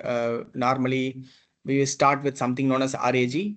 RAG itself is known as retrieval augmented generation. Even though the jargon is complex, but it's like a simple thing. It's like a reading comprehension exercise, right, for the LLM. So first of all, given a question, we retrieve the paragraphs and then send it to LLM like a reading comprehension, and that's all happens there. Okay, so if you want to build applications, use this RAG as much as possible. The couple of examples that I showed the demos that I showed, all of them use RAG only. Right, so this is like a powerful idea which can be useful for building a lot of different applications. Right, once we are comfortable with this, and if you want to go further, specifically for domain adaptation and stuff like that, for example, a model may not be well versed in an engineering domain, right?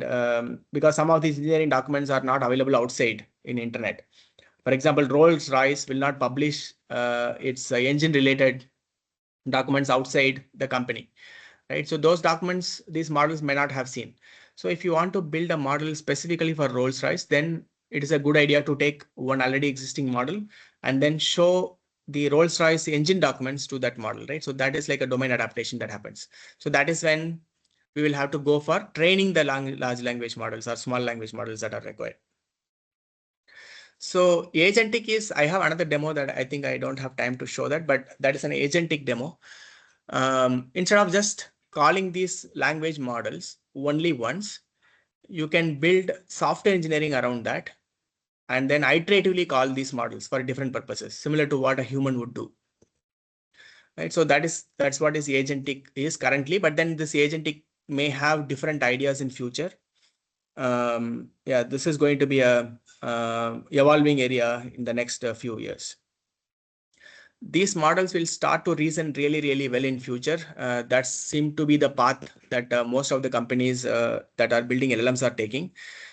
We are also learning as we build applications in this area. We are not, we don't know a lot of these reasoning, how are they building reasoning into these large language models and stuff like that. We are still trying to figure out ourselves. We are still learning a lot of these things as well. So Nagarajan sir wanted me to kind of leave some thoughts for exploration for you, for all of you. That's why I thought I'll share these exploration ideas. Yeah. So with that, I will close my session here. Thanks a lot for listening to me for like 80-90 minutes. Hopefully it was useful, and yeah, I mean, all the best for the rest of the sessions as well. Thank you. So participants, do you have any queries?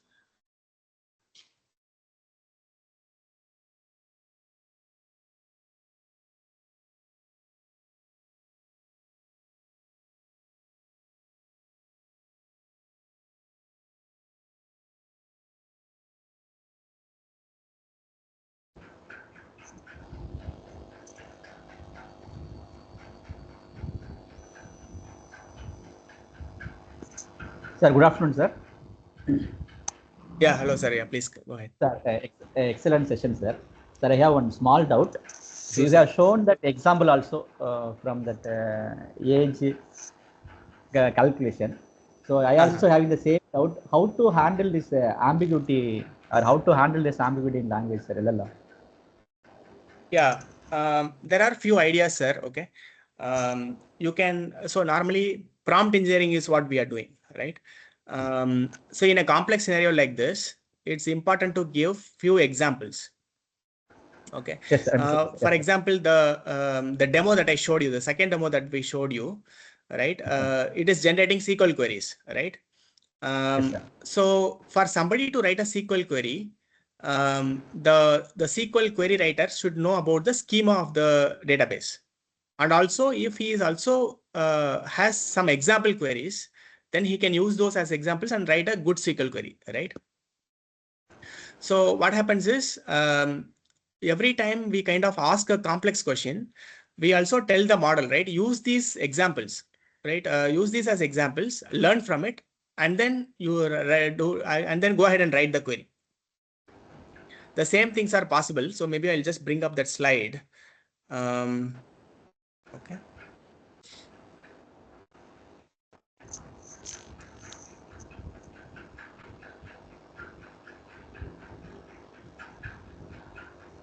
Yeah.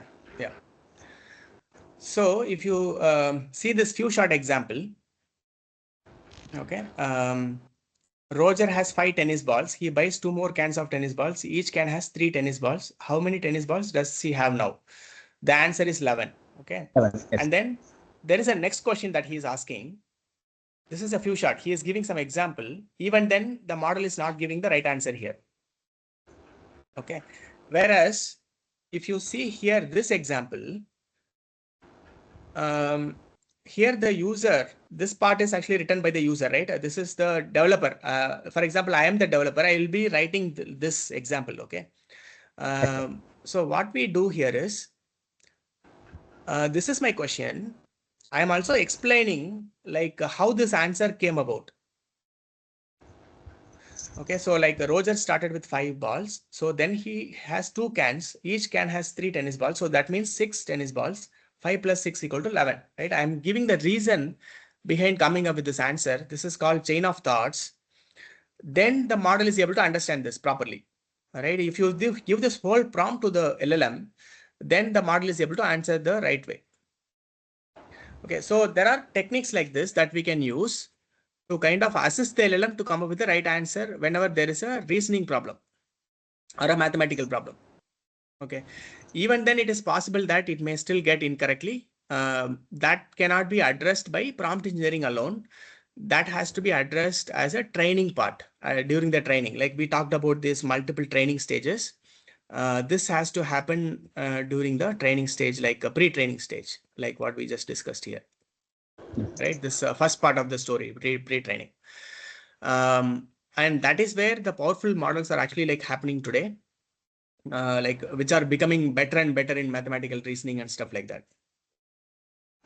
So in short, in summary, there are 2 ways. One is by giving better prompts, by writing better prompts, by giving examples and stuff like that. The other way is to train the model itself for during pre-training or fine-tuning stage. Both these options are possible, sir. Thank you, sir. Thank you, sir.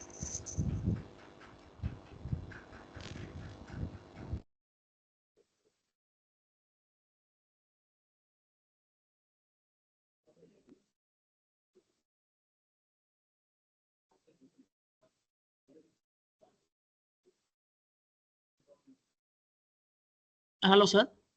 Yeah, hello, sir. Yeah, please go ahead. Sir. Sir, can you give some real world applications where small LLMs are more beneficial than a larger one? Yeah, sure. Yeah. So for example, so these large LLMs, right? GPT-4, Anthropic Claude, Gemini model. Gemini just came up with a model called, Google just came up with a model called Gemini 2.0. See, all these models are really, really large. And then this is like pay per use. Okay, if the use is very, very high, we will end up paying a lot of money to these companies as well, right? And then there are data protection laws. For example, some of our customers, mainly engineering customers, will not like to send their data to these LLMs, right? They want to keep their data on-prem. Even though there are data protection possibilities with these large language models, they may not want to send this data, right? And also, all these large language models are generic in the sense they are very good in multiple things. Sometimes I want only a Java developer. I don't want this guy to know anything else, for example, right? So those are all the scenarios in which small language models can be used. I want a Java developer which is trained for my style of Java code. Then we can train a small language model which can write only Java code. I don't need to even train him on Python or C++ or any other languages, right? So only Java to my style of coding. Then small LM is useful. I want a small language model which is trained on engineering specific data for a manufacturing company, like for example, Toyota or any of these other companies, right, that are there. So then this small language models are helpful. Very specialized one task kind of applications where we don't need powerful large language models. That is when small SLMs are used.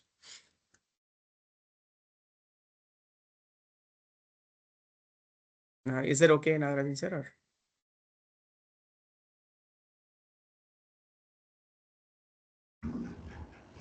Thank you, sir. Sir, and chat box we have one question, sir. Just I'm reading. What future prospects of generative AI? You want to ask this to Yes, LLM or? Yes, sir. Pramapal Singh from North India, sir. Just posted. Sir, I couldn't understand your question. Can you please say that again? What is the future of LLM or yes, generative sir. AI? Is that what you're asking? Yeah, okay. Generative AI, sir. Generative AI. Oh, okay. Sir, generative AI itself is a very powerful technology like what we have seen just now. See, we have not covered the advanced aspects of this yet, but then you might have already seen like this is changing the way we are programming, and this is changing the way we are doing multiple things, right? So this is helping in cost cutting, improving productivity and stuff like that, right? What we are seeing is the very basic versions of these models. Okay, the models that we are seeing today are version 0 or version 1, right? In future, these models will become much more powerful in the sense like they will be able to reason better. They will be able to solve mathematical problems much better, right? And multimodal understanding will improve a lot. So these are all the kind of things that may happen in future is what I believe. But it's very difficult to say which direction these things will take because there may be ideas. See, currently all these models are simple auto-regressive token generation, word generation kind of generate next word kind of models, right? We may move away from that also in future, right? Who knows? This idea can change and we may be able to completely build a different kind of models too. So we don't know what is going to happen in future in generative AI, but then overall, as we sit today, a lot of applications can be built on these powerful models, and and then as we move forward, the reasoning and reasoning aspects will definitely get better. That looks like the future of this. Thank you, sir. Thank you, sir. So any other questions from the participant side?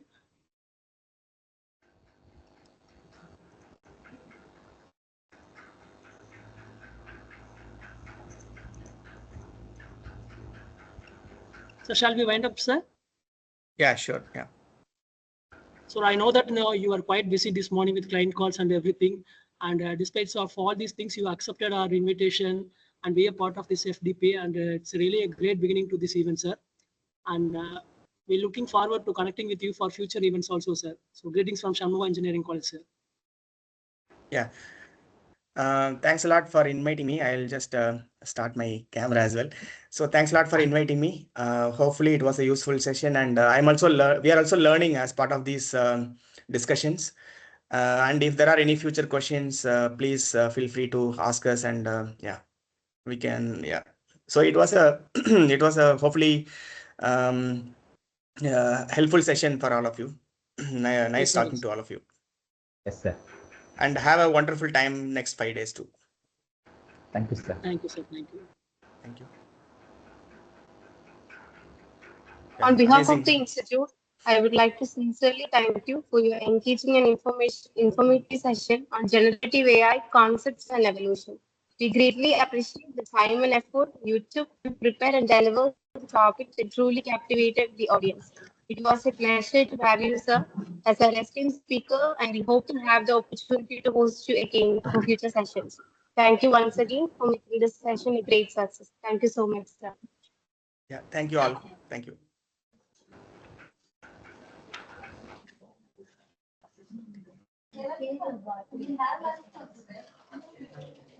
Why you are not attending?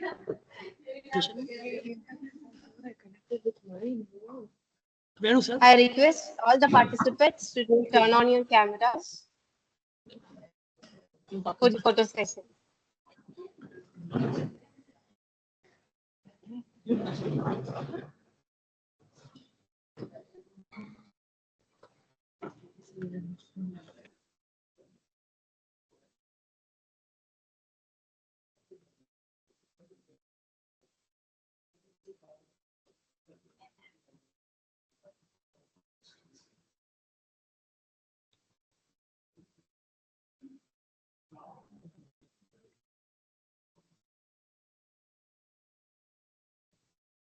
Okay then. Thank you, participants. The next session will be started 2:30 p.m. So I kindly request you to join by 2:30 p.m. Thank you all.